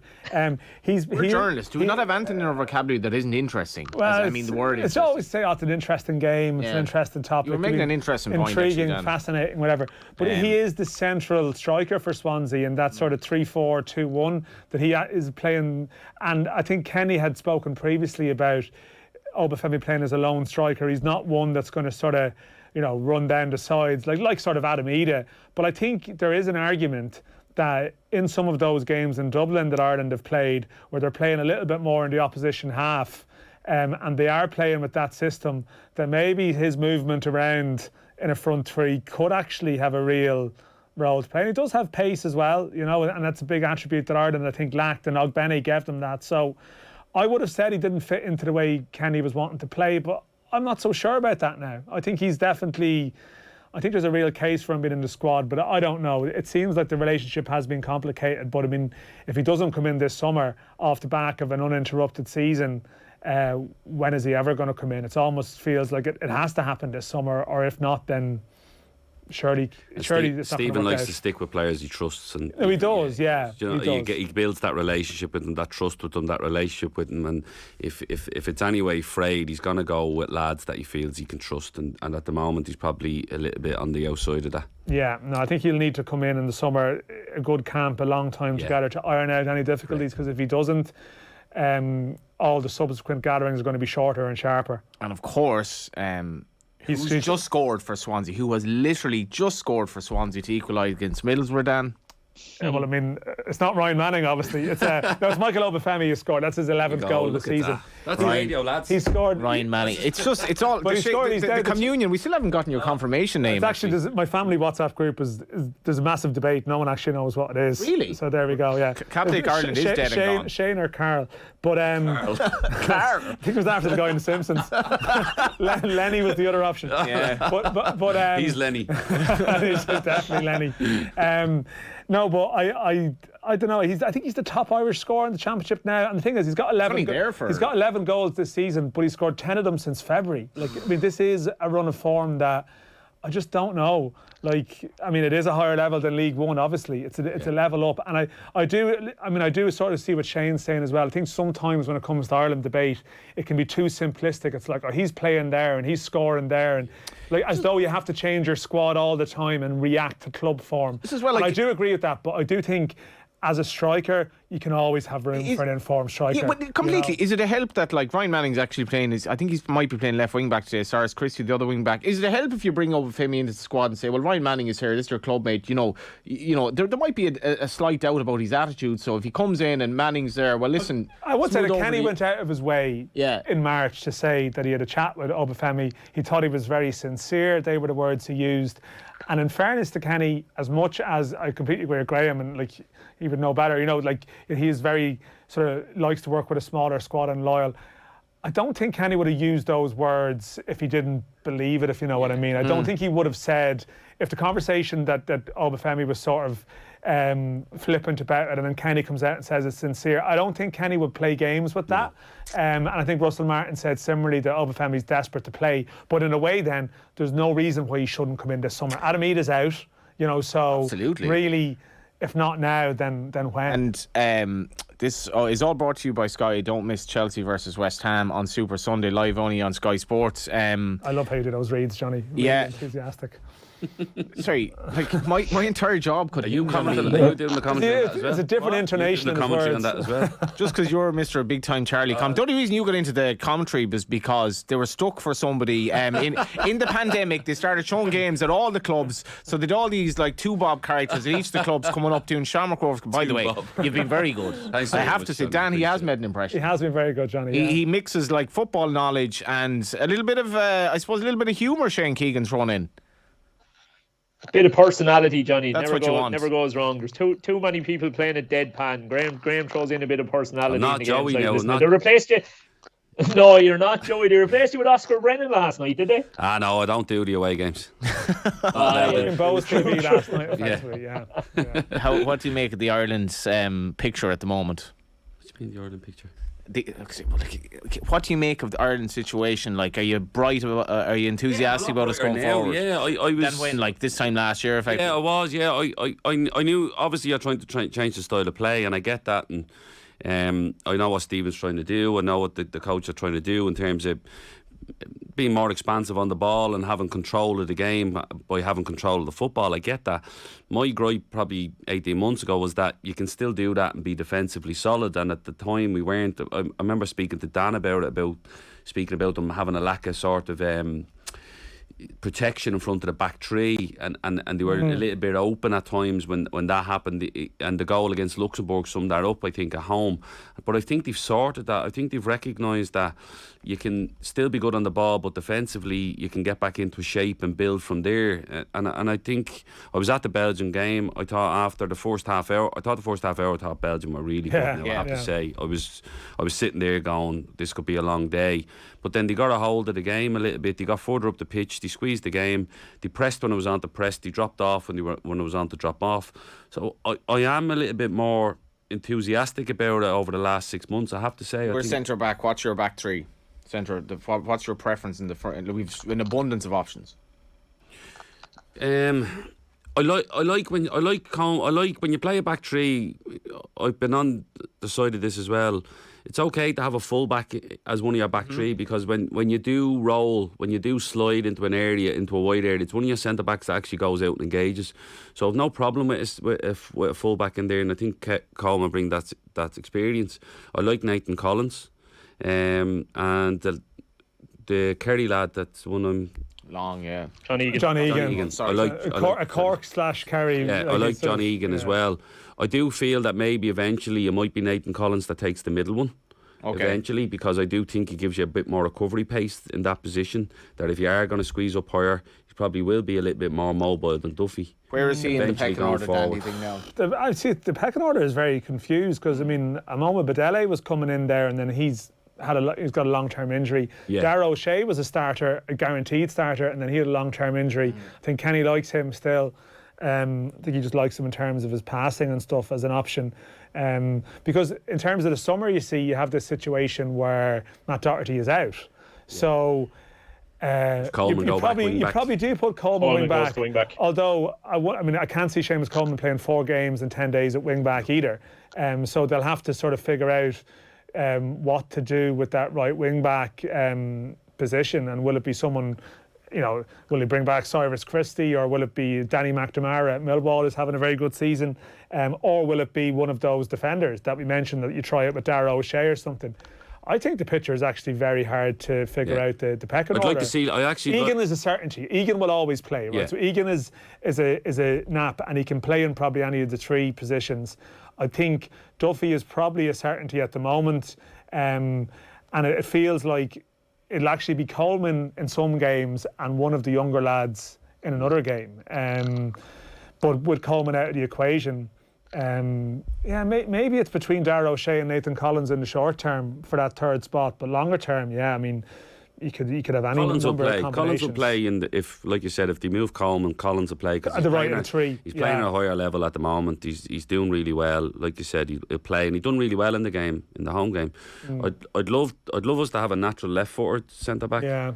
I'd love it. I think that's why I'm disappointed a little bit for Liam Scales this season, because I thought if he had it done. Ryan Manning's been playing there for Swansea. Sean McLaughlin as a whole is a left footer, but it is true there is that little bit of a balance issue. It does, because you do need him to go out into that wider area to start the game, and especially when you're switching to play, it flows a little bit quicker through a lefty. Is it straightforward who we pick left wing back? Did Manning do enough to say he's some sort of a chance in the Lithuania game, or who's your preference? Stevens, you would have thought, and McLean. It's going to be between them. Still. Yeah, but again, once they're pushing to play, that's the big thing. So you're keeping the players in front of you honest and hungry, and James does a great job there. That you think, well, that's his position, because he's going to run back for you, but he has the ability to stay wide, hook the line, and get crosses in. I do think sometimes you need him a little bit attacking the back post, because he's actually quite good in the air, James, that you'd like to see him be a threat in there. But it's his at the moment. I think the lads who are in their positions at the moment, it's probably theirs, but the lads coming like Manning, I know Stevens has done a good job there as well, but they need to just keep pushing to make sure that there's an honesty around the squad. Brought to you by Sky. Don't miss Liverpool versus Everton on Super Sunday. It's a massive game for Seamus Coleman's Everton as well, and you just see if Liverpool can continue their great form, but they will need to, because there has been a 6th goal at the Etihad. Manchester City 5, Watford 1. Gabriel Jesus with his 4th goal of the afternoon, and it was all the work that he had presented that made it possible. The counter-attacking move from City was so quick, so swift. The Brazilian moving forward into the box, laid it to the right-hand side for De Bruyne, who gave the quick give and go. First time strike from De Bruyne, bottom into the left corner of the net from Jesus. It's Man City 5, Watford 1. Yeah, that was Adam Drury. What Ireland would do to have some of the attacking talent, Shane, that Man City have. But I guess the Troy Parrott renaissance has been timely for Stephen Kenny. Where do you stand on, I don't know, where do we go with these kind of strikers? They're all trying to kind of make their name, I suppose. Yeah, look, I've said it before that I just think it's going to be absolutely fascinating tracking the timeline of Obafemi, Connolly, Ida and Troy Parrott. I think watching their careers almost like a horse race over the next 10-15 years as to who goes to the front and who drops to the back, and I think you'll see them swap positions so many times. I don't think it's clear cut that one is destined to have the best career and another is destined to maybe struggle. I think they'll chop and change a hell of a lot. Parrott has forced his way back into the picture, that's for sure, with what he did. I don't think it'll get him a start. I think he's probably looking at another 1 or 2 rolls off the bench and trying to make 1 or 2 more big impacts as a sub before he'd really push for it. I mean, those 3 at the moment, what are we looking at? I mean, it's Bene, it's Callum Robinson. I think the 2 of those are nailed on, and it's what he decides to do with that 3rd one. Parrott will be in and around the pecking order for that, but I'd be surprised to see him start. Yeah, just obviously with the strange situation of where Ogbeni kind of was playing wing back for rather in the League One, and Kenny was saying, Dan, that like, we see him as a striker, whatever. Festia Baselli was another player who could fit into that position. Very interesting comments in terms from Wayne Rooney. I think there was an interview with one of the Ireland players, his Derby teammate, Jason Knight, basically was asked, do you think his move to Italy will work out? And he said, I don't know. Now he's basically out of favour with Wayne Rooney at relegated Derby, and there just seems to have been question marks about his attitude. Well, no, I think what it seems to be the case there is that they're not chuffed about the decision that he's taken. They seem to be somewhat sceptical about it for whatever reason, because it's Udinese and maybe the links Udinese have had with Watford, and they sort of so you don't have to read too far between the lines to see that that's effectively what it's about. I'm not sure if there's any suggestion about his attitude, or they just think he's got bad advice or made a bad decision. That's effectively what it is. I think the timing as well, Dan, the fact that it was announced, when you're in the midst of a relegation battle, which is probably poor as well. But I don't think it's an especially big issue, because Derby, unfortunately, were getting relegated probably with or without him, and he would have been then moving in the summer anyway. So it's not something that, I don't think there's any big drama really around it. The bits I saw of him, this lad is absolutely rapid and like is more than good enough to basically make a claim to be the right wing back for Ireland if we do need one, which we will. In some of his performance for Derby, and like there was question marks saying that maybe he needed to improve on the ball, but he was really playing well in that spell earlier on in the year. Yeah, and listen, it attracts interest, doesn't it? But like Dan said, I think I don't agree with Rooney coming out and criticising him. I think just leave him. He's only a kid trying to make his way in the game. Just leave him. I agree a little bit about the timing of it was just a bit off. When you're fighting relegation and everybody's in it together and everybody's making sacrifices, which Derby were, I think they could have set on the announcement a little bit longer than they should have.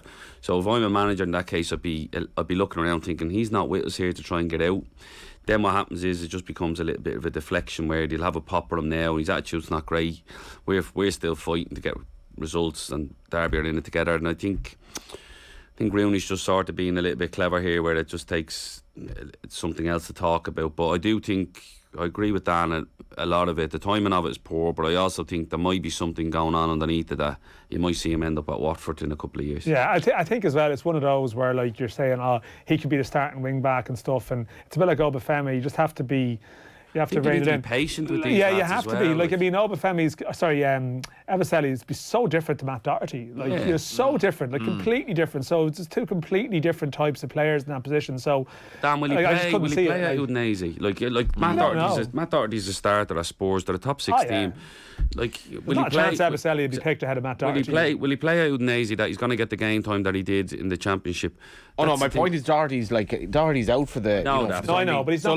But Doherty's been arguably he's Kenny's best player outfield. Like, even your strikers, like the young strikers trying to make their way, they're going out on loan. They're trying to play games. They're probably going out on loan because they think I need to be playing to get into the Ireland squad, which is they could be happy sitting at Premiership clubs. Troy Parrott could be sitting at Spurs. Connolly could be sitting at Southampton, or Brighton, and you're thinking, I could sit here and take a wage, but there's a chance for me to play in the Ireland squad, so I'm going to go out on loan. We need to be patient with them as well. Gray mentioned Udinese. James Abanqua of St Pat's gone that direction as well. We're going to talk a little bit in the last half hour about League of Ireland starlets coming through and what happened last night. But Dan, we got to talk about this. Paul Scholes, I had a quick chat with Jesse Lingard the other day. I'm sure he won't mind me saying the dressing room was just a disaster. Now this is just kind of broken. I mean, speaking of broken, Ralph Rangnick then has the context is that Ralph Rangnick has now referenced this in his post-match press conference today, that he was asked something about the dressing room, and he said you'll have to ask Jesse Lingard about that. So, oh my God, that's more like how broken is this? I mean, it's extremely broken.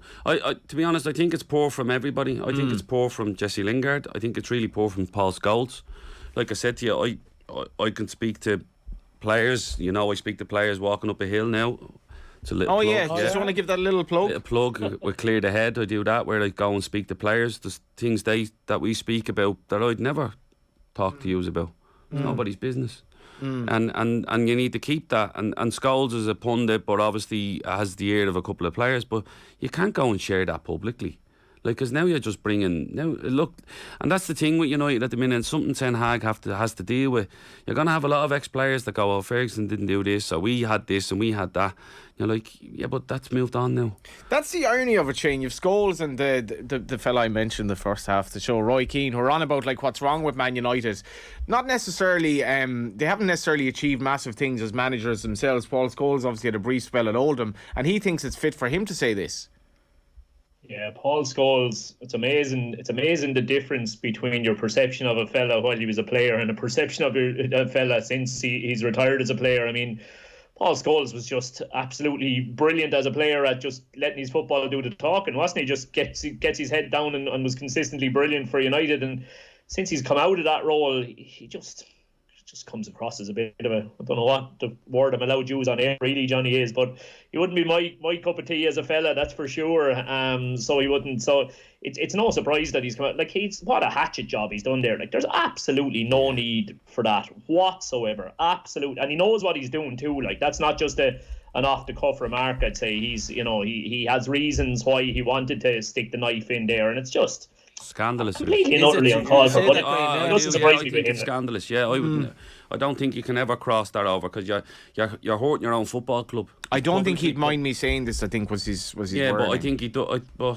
I'd say Jesse Lingard. Who wouldn't mind him saying it? Paul Jesse Scholes Lingard says, or I'm sure Rank? he won't mind me saying, and I'm quoting the United Source. You said Jesse Lingard wouldn't mind. Yeah, as in Paul Scholes says, I'm sure Jesse won't mind me saying this. Scandalous, honestly. How the hell? Like, you're bringing your own football club down. Like, why would you do that?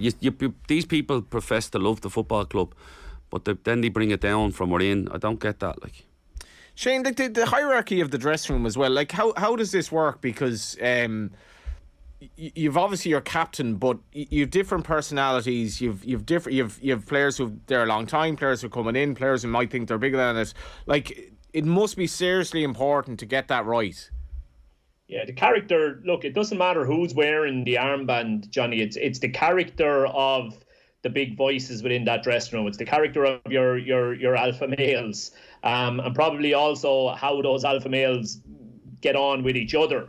Because obviously quite often there can be conflict there. You could have two huge personalities. If you've got two huge personalities, but those personalities are 100%ers, as I call them, fellas who are looking to do the best for the club all the time, well then happy days. But if you've got two personalities where one is and one isn't, or they both aren't, which can well be the case as well, and that's why, look, Graham being the same boat, I'm sure, like the amount of research that you have to do around the personality of a fella, and you need to get multiple opinions, because you have to bear in mind, you ask anybody for their opinion on somebody, and there is a hell of a chance they might have a little bit of an agenda in terms of the feedback they give you. The other thing they're going to give you, Johnny, is they're going to give you their feedback on what that person was like under certain circumstances.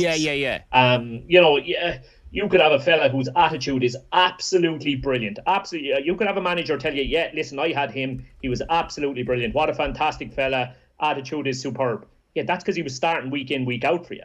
Okay, now I need to talk to another fella where maybe he wasn't a regular starter and see, what's his personality like under those circumstances. So you have to do a huge amount. Look, it'll make you or break you. It made me when I was at Wexford. It arguably broke me when I was at Galway. So it'll make you or break you. You have to, no amount of research on the personality type of people is enough. I think that's fascinating. I know you're talking about League of Ireland First Division in some instances, but the same thing applies. And Man United so bereft of leaders, and you only nearly had to look at like the Thiago and Salah interview after the game the other day, where the two of them were joking. Liverpool, I don't know what it is about their players. They've leaders, but they've this kind of humility as well, where they want to satisfy the club. They want to play for the club. These lads are multi-millionaires. I mean, I don't know how do they even live normal lives. Salah is one of the most recognised people on the planet, and they just come across as good lads that actually do want to play football and do their best. Yeah, it goes back to that comes from the top down as well, doesn't it? I mean, like Klopp is I know it's a bit of a fancy phrase, but they talk about cultural architects. I mean, he is the perfect example of a supreme cultural architect. It's hard to imagine. It really is hard to imagine there ever being a crap dressing room where he is the manager. It's just so hard to imagine it, both in terms of, say, he gets the recruitment spot on, and even if you're not exactly 100%, or even if there's question marks over you coming in, I bet he has a way of turning you into the kind of person that you need to be. Graham? Yeah, like you said,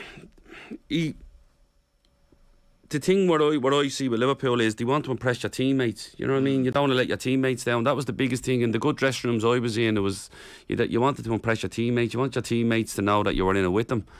And like I said to you, that stuff like that with United annoys me because the class of '92.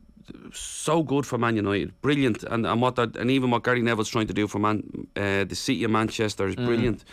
But then you have stuff like that where you're thinking you're purposely trying to drag the club down a little bit, and you're meant to be all for the club, and that's the hypocrisy of the Scholes stuff that frustrates me, is that you never try and harm the club you're with or bring down the team you're with. And when I hear people, even Jesse Lingard talking about it, you don't see that at other clubs. You don't see it at Man City. You don't see it there. You know, if there's anybody that Guardiola isn't sure of at Man City, he has the power to go, right, out you go. And I agree a little bit with what Dan said earlier. Ranieri's been handed this and he's seen everything going on, but he's not in a position to maybe fix it because, like that, everybody knew he was on an interim. Ten Hag's been announced. Yeah. But even this coming out, Jesse Lingard should have left the club 2 years ago. If he didn't want to sign his new contract, he went out on loan. There's no money left in Jesse Lingard at the moment. He's going to leave for nothing. They should have sold him off the back of his loan move last year and cashed in on him and made a few bob and said, you know what, you're not at the club anymore. Dan's phone gone off there obviously reminds me of Roy Keane. But Dan, anything to offer? I'm not going to. I was actually just trying to check some League One scores, and it all went badly wrong. It is actually getting very. That's exciting. a fine. That's a defo. Very exciting. In fairness, I didn't want to say necessarily Rangnick was out of his depth, but like when you think of the problems, this manager, first world problems, of course, the problems, Dan, that whoever comes in, Ten Hag will come in. It's just a myriad of issues for anyone to come in, and this is just the latest. It's just nonsense, isn't it? Like you'd always so much of the Manchester United stuff that you're talking about is it's just embarrassing stuff, and it just goes to show. I mean, the lads have worked in the football industry that, like, people probably assume, okay, you might operate at a slightly, you can operate at a modest level, say, where the money isn't great, and okay, you expect that maybe things happen that, you wouldn't expect to happen at the highest level, but like this is like one of the biggest clubs in the world with some of the highest paid players in the world, and yet like it's a sort of an embarrassing soap opera that would sort of play out in like a junior football WhatsApp group. Oh Jesus, I heard training was shocking the other day. Except this is like Paul Scholes, a legend, saying on a BT global Sport media outfit or whatever. I think it was DAZN he said it on, and then it's managed to get brought back. So like it really goes to show that you might think that at the highest end of the game, behind the curtain, like it's all magic with all these wonderfully intelligent, intellectual people, crafting some grand plans, when actually a lot of the time it can be as chaotic as it can be anywhere else. A wonderfully intelligent person crafting a grand plan is Damien Duff, who Dan got a video of getting sent off last night. If you're not into the League of Ireland, Damien Duff just might get you into it. We'll hear from Damien Duff. We'll go to the ads after Damien Duff, and we'll react to it after that. And listen, that's what I'll keep saying. I think I said it to you in the press yesterday, Gavin. Like, the one thing we're going to be this year, and I want the fans on board, is together. You can see how much it means to me, the staff, the players, what they're leaving on the pitch tonight. I ain't doing this for a jolly up this year. This club means the world to me. It's the only club I'm ever going to manage in the League of Ireland, probably because I'll be wrecked at the end of it. But I said, this is my club, and it will forever be my club. And the fans being amazing. We go away to Ballybuffet next week. Let's go. How many goes up there, I don't know. And then when we get back, obviously hopefully do the business next Friday, and when we get back home in front of our home fans, let's start winning games and climbing this table. Football on Off the Ball with Sky. Don't miss Chelsea versus West Ham on Super Sunday, live only on Sky Sports. This Wednesday sees the launch of Bank of Ireland's free Invested webinar series, designed to improve people's knowledge about investing and debunk some of their fears and misconceptions. And why is that important? Because all this weekend, with thanks to Bank of Ireland Invested, they've given us a €1,000 holiday voucher to give away. So tune in all weekend for your chance to win. And if you want to learn more about investing, visit newstalk.com/invest. Bank of Ireland is a tied agent of New Ireland Assurance Company plc, trading as Bank of Ireland Life for life assurance and pensions business. Members of Bank of Ireland Group. Bank of Ireland trading as Bank of Ireland Insurance and Investments is regulated by the Central Bank of Ireland. Hi, David Keeling here. At Keelings, we love to work in harmony with Mother Nature, which includes protecting our little friends, the bees. 2022 is the second year of our Great Rewilding Initiative, where we continue to help reverse the declining population of bees and other pollinators, and we'd love you to get involved. With your help, we aim to scatter 250 million wildflower seeds across Ireland. Look out for our special punnets to get your free wildflower seeds or visit keelingsgreatrewilding.ie. Keelings love to grow. At Harvey Norman, get super spring deals across our massive range of home appliances, like the Whirlpool W7 self-cleaning single oven, now just €789. Get the Whirlpool full-zone induction hob with power boost function, just €429. Or buy the Whirlpool oven and hob as a pack and save €50. And get a set of Berghoff premium pots absolutely free when you buy selected Whirlpool cooking appliances. For more super spring deals, shop in store or online. Harvey Norman, your cooking specialists.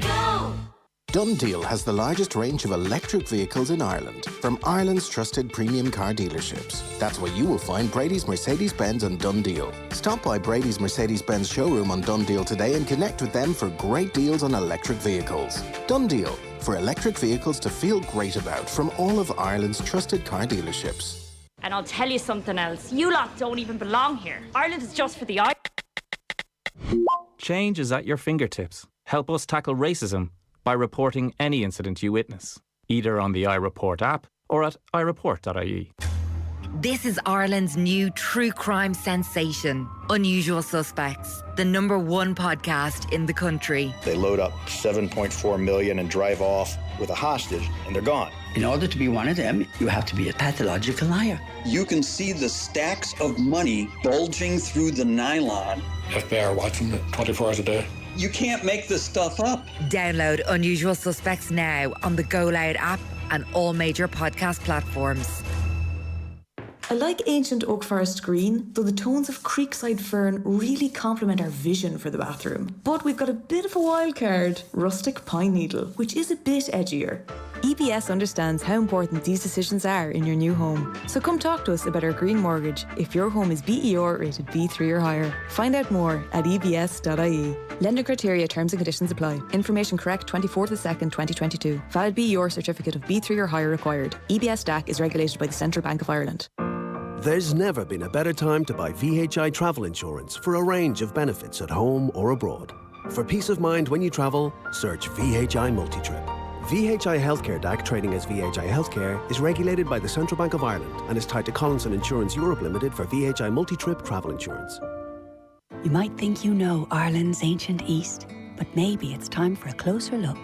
Uncover stories bold and brave where vibrant city nights follow action-packed days. Set course for countless adventures at Carlingford Adventure Centre, or roam wild in wonder in the Glen of Aherlow, and become captivated by the culture and craft of Kilkenny's cobbled streets. Ireland's ancient East, yours to explore. Keep discovering at discoverireland.ie. Sometimes you just need a brain boost. Eskimo Brain 369 combines omega-3, vitamin D and CoQ10 to support healthy brain function, immunity, heart health and vision. Voted best supplement for mental health and wellness at the Rude Health Awards. Eskimo Brain 369 is available at health stores, pharmacies and eskimo3.ie. Not a substitute for a varied diet and healthy lifestyle. Football on Off the Ball. With Sky. Don't miss Liverpool versus Everton on Super Sunday. Live only on Sky Sports. Yeah, you're welcome back. Just over the ads there, Graham Gartland said that he and Paul Doonan were like a divorced couple, and that me and Dan were like a married couple because we row so much. And I'm the subservient one. I'm the subservient one in the relationship because he pleaded that we should have done it after the ads rather than before the ads so he could react out of it. Here's Damien Duff again. And listen, that's what I'll keep saying. I think I said it to you in the press yesterday, Gavin. Like, the one thing we're going to be this year, and I want the fans on board, is together. You can see how much it means to me, the staff, the players, what they're leaving on the pitch tonight. I ain't doing this for a jolly up this year. This club means the world to me. It's the only club I'm ever going to manage in the League of Ireland, probably because I'll be wrecked at the end of it. But I said, this is my club and it will forever be my club. And the fans being amazing. We go away to Ballybuffet next week. Let's go. How many goes up there? I don't know. And then when we get back, obviously hopefully do the business next Friday, and when we get back home in front of our home fans, let's start winning games and climbing this table. Dan, this is just box office stuff. Well, just the context of this was, because not everyone may be aware, that they lost last night to Dundalk. He got sent off. He got sent off, the first red card of his senior career. Everyone is aware, so everyone knows about Damien Duff now. He had to spend the second half sort of in the stand in Oriel Park, sort of with probably Dundalk fans around them. They lose. They got back level with a penalty, but it was sort of a contested penalty, and then they concede straight away from across to lose the game. So when I went down from the sort of onto the pitch, I saw that he was chatting to Gavin White, the Shell's press officer, and you know the way you watch someone in an interview and he was like getting really into it, and the visual is part of it, like you can play the audio, but he was like really pumped up, and I was like, oh, this is like box office stuff here. And I was hoping he'd come straight over to like the sort of press lads, but then he went off after that to talk to his staff. And by the time he came back over to talk to us, he'd mellowed down a small bit, and he chose his words very carefully about the refereeing last night. He said, if I thought that was the worst performance I'd ever seen, if I did, I can't say anything anyway. But he was decidedly pumped up. But I have to say, there is this whole thing about Duff, like, and you post up something about Damien Duff on say social media, and it is striking, like the amount of traffic it does generate, the opinions that he does stir, and I know maybe some people in the league are like, why do you keep going on about Damien Duff? But it's like, lads, it's because it generates interest, and it's class. The amount of people who sort of they have it in their head that, oh no, he's going to get sick of this, he's going to jack it in. I just don't think that's the case at all. Like, I really don't believe that's the case. And like, even that interview, he is fired up and he's sort of in the zone. And yes, he may at times be irrational. And I mean, he may say, this is the only club I'm going to manage in the league. I mean, who knows? Like, I'm sure he would have said a couple of years ago, I'm never going to manage in the league. And he's ended, so that's one of those things that you say. And the lads know it. Like, you're pumped up after a game when you've been immersed in a sort of an emotional game. It's when you're at your most vulnerable to say something a bit sort of wild. Shane, obviously there are reasons for the spike of interest in League of Ireland, massive increase in crowds, which has more or less maintained. Partly, to my mind, it's how good the quality of the football is. Partly it's stuff like this. Yeah, it is. Look, Johnny, it's an absolute match made in heaven, really, when you think about it, because it's the most quotable guy in the league at the moment, and the most interesting guy in the league at the moment just happens to be the guy who is also by a million miles the most high profile person in the league. So it's fantastic. It's fantastic for all of us who take an interest in it, and people who have to write column inches and fill radio shows, because he's just given us constant stuff to chat about. And he's engrossing. He's absolutely engrossing. Like, I was never a player, but I find it hard to believe that there's many players out there who wouldn't absolutely love to experience what working under him is like and what being in his dressing room is like, because of who he is and because of the experience he's had, but B, because you're listening to him, you're looking at the passion. I'm the same as Dan. When that link was sent through to me, we were chatting. So I clicked on the link and couldn't turn on the sound. So I was looking at Duff's head going and twisting and the passion in his eyes. And I was like, oh, geez, I couldn't wait for a break so that I could actually listen to what was being said. So even without the words, you're looking at the intensity, I suppose. Intensity is the word probably that best describes kind of everything that you're seeing with Duff at the moment. And I think, I'm genuinely not saying that I think he'll get it right based on, he's too big of a name not to get it right, or because of his playing profile or anything like that. I just think there's an intelligence behind all that passion. You speak to anybody in the FAI and how impressed they were with him during the coaching badges and all of that. This is not just a guy who likes a rant. There's an intelligence behind all of that. And then I just think he's the sort of person that players are going to want to die for, Totally. What impression did he make at Rovers? I think he just brought an enthusiasm to when he was training. Like, the stuff he demands is probably what you think should be given, but it's not. Like, just enjoying hard work and bringing that intensity to training. But to be honest, we were all trying to bring that as well as ex-players as well, and he just came in and done it with his group, and he probably had more time than most other people because that was what he was doing.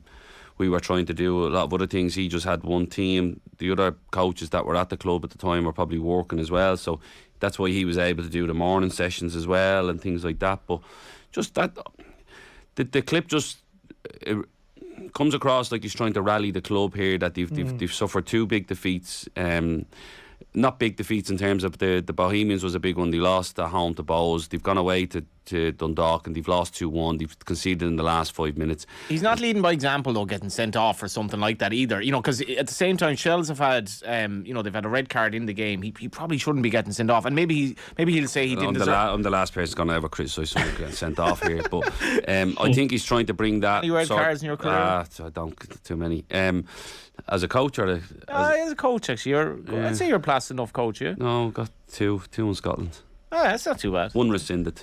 Yeah. Okay. League of Ireland is probably that'll be about 12 with the way referees kind of deal. Exactly. I'll probably be actually toned it down this year on that discussion as well. That's it just comes across like he's trying to rally everybody to say, listen, and even all the naysayers that say he might leave, he's saying, no, I'm not leaving, I'm not going anywhere. And then, like Dan said, he probably goes a little bit over the top saying, I'm never leaving this club and this is the club for Dan, me. I love how relatable he is as well, because like Stephen O'Donnell says Monday, you know, he comes in and there's none of this like I'm above this. He talks about like, you know, having a glass of red wine, the south of France. He talks about you'd love that, because that's what you would do on a weekend, to be honest. Well, that's why you weren't here a couple of weeks ago. He talks about baristas. He talks about Johnny. Daft. You talk about baristas. Yeah. Sorry. Yeah. He talks property. You talk about that as well. I'm not sure about that. He talks about Daft. He talks about not paying €7 for to watch.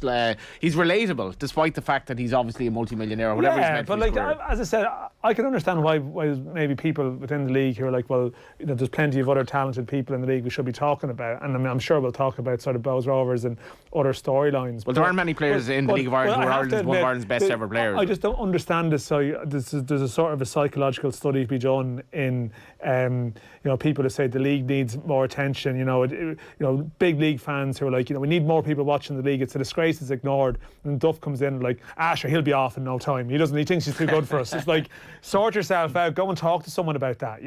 There is many reasons you can criticise him, but this whole line that people are I think he's too big for the league or he's above it, I just don't get that at all. I'm not hearing that's not fair. I'm not hearing that from anyone. And Graham and Shane, like, if that was the case, you'd know it, you'd hear it. And there's been managers who've come in, say from outside the league, overseas, and you might hear that maybe their attitude towards the league could be questionable. I haven't heard a single word about Duff. Ryan Laws, Shamrock Rovers. Not great, no. No, he's just had that type of mentality that you thought, what's going on here? Yeah.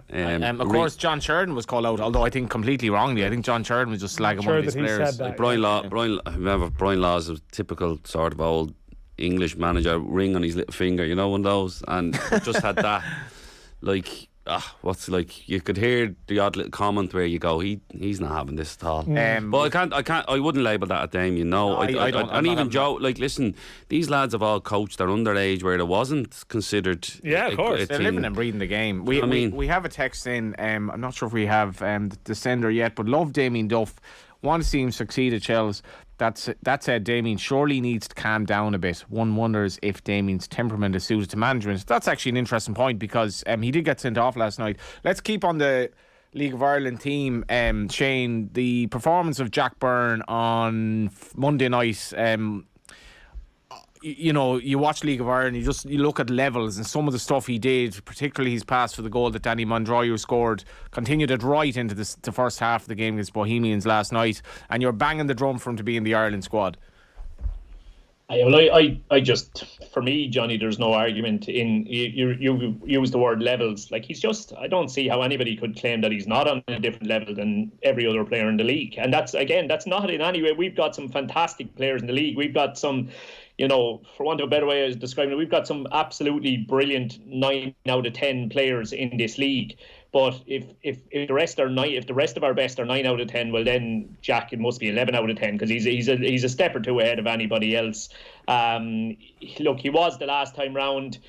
Took a little bit of time to get going this time round, you could argue, but in recent games he's just been outstanding. He's just a class act. I just love his creativity. He wants the ball. I still think he needs to strike the balance a little bit better in terms of how often he goes deep looking for it. I still think maybe he's going deep looking for it slightly too often. I can understand why. He's the main man. He wants to be on the ball all the time. And when you're playing against packed defences, sometimes you have to go deeper looking for it.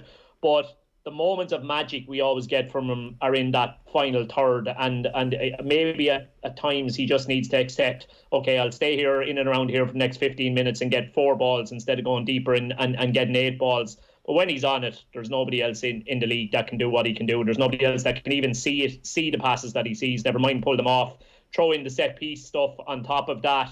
And the bit that maybe gets a little bit overlooked, Johnny, is I don't think he lets you down for work rate off the ball either. Like, anytime I watch him, he's constantly ratting around the place and getting after people, and he's a pest. Like, he's a pest in the best way possible. So I look, it's just a pity that there's no European games between now and the next Ireland get together where he could again show his talent at that level and maybe completely answer any questions that people might have about him. But if he continues in this form between now and June games, I'd be saying I don't care. Get him back in and let's try and get a look at him back in an Ireland jersey over the course of those 4 games. Graham. Yeah, I done the commentary on the game on Monday for the Dundalk game, and I thought the second half, I thought the Howler Rovers came out with a higher tempo, and he especially Jack, it was like probably his performance in the first half against Bowes was excellent as well.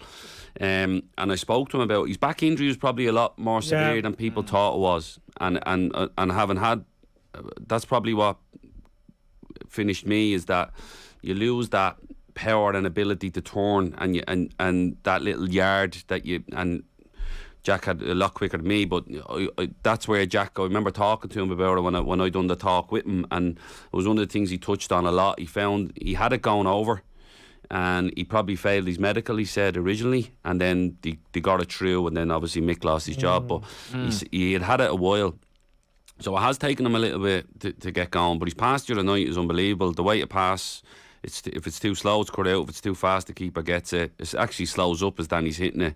It's tremendous. But once he gets his awareness and his vision and that up and running, he's a wonderful player, wonderful technician. And he actually likes players coming towards him, and then he's looking for runners after that. So he'll bounce a little 1-2, and then he's looking for runners beyond. But we do need somebody like that can be creative and open the door. And as he said as well, when I was talking to him, he feels that's his job. He feels his job to come to the team is to make chances and create scoring opportunities. And like, we were talking about the difference between defenders, and he's like, defenders are there to keep clean sheets. It's my job to create chances, and that's what I'm going out on the pitch to do. And I will never not play a pass I see, because that's my job in the team, which is a great attitude to have as well. Dan, how realistic is it? As I read out a tweet, I'd like to see him around it. Dan and Johnny are the best duo since Mick McCarthy and Mike Keane. Don't know who sent that text in, but I'm not sure who I am. And but just to clarify, my confirmation name, my family don't even know what it is, so I can't even answer That's that. That's a bit mad. Yeah, I know. It's Dan. Start a poll to see what it should be. It's not going to be Johnny anyway. Old McDonnell. It's not going to be Johnny. We're running out of time, but Dan, particularly bad joke from Graham there, to be fair. Very briefly. Very briefly, I think Jack, to get back in an Ireland squad, I do sort of see where Shane's coming from. I think he probably needs to play a European run in the summer with a view to September. I think that's probably his best chance, in my opinion. I just can't see it happening for the summer, but I could be wrong. Yeah, we are running out of time. There's a full-time Norwich 0, Newcastle United 3. It's into junk time at the Etihad Stadium. Manchester City 5, Watford 1. Looks like it's going to end up Leicester City 0, Aston Villa 0. We're into the 4th minute of injury time there. Should mention the Championship as well. Bournemouth have lost or are losing at home to Fulham, even though Fulham are already up. So any Nottingham Forest fans out there will be getting excited, because all of a sudden the door to them, at Peterborough. the door to automatic promotion for them is sort of opened. He's done a good job since. Yeah, Steve Cooper. Yeah, so the door is opening for them. Yeah, they were up and down a lot, weren't they? Yeah, and Rotherham look like they're going to win as well, so they're in control of their destiny ahead of MK Dons. So. Yeah, and that would be a massive win if Troy they were Parrott assist to beat Oxford. Troy Parrott's forms has been brilliant. Hopefully we'll be talking a lot more about him as the year develops. And as we mentioned, Obafemi scoring for Swansea as well. So we hope you enjoyed the show today. Brought to you by Sky. Don't miss Chelsea versus West Ham on Super Sunday live on Sky Sports. I should mention as well, in terms of Sunday on Off the Ball with Owen presenting. We'll have the pay-per-view with Tim McCarthy and Kieran O'Reilly at 11:30 a.m. 2 p.m. Premier League commentary live, Chelsea v West Ham, Steve O'Doyle and Vinnie Perth. 4:30 p.m. we'll have live Premier League commentary from Nathan and Brian Kerr, Liverpool v Everton, and our GA reporters throughout the day for the big games. Tommy Walsh will be at Tip and Clare, Colin Boyle at Mayo versus Galway. Thanks a million for coming in, lads. No hassle, Johnny. Thanks very much, Johnny. And we shall... What's your confirmation name? Robert. Yeah, I was going to go with Duncan, which was possibly after Duncan Ferguson, but I think I went to my teacher, Tomas Heavey, and I was like, I'm thinking of going with Duncan. And he's like, Duncan. What? PJ and Duncan are. Yeah, that's used to. Yeah, that was Off the Ball Saturday.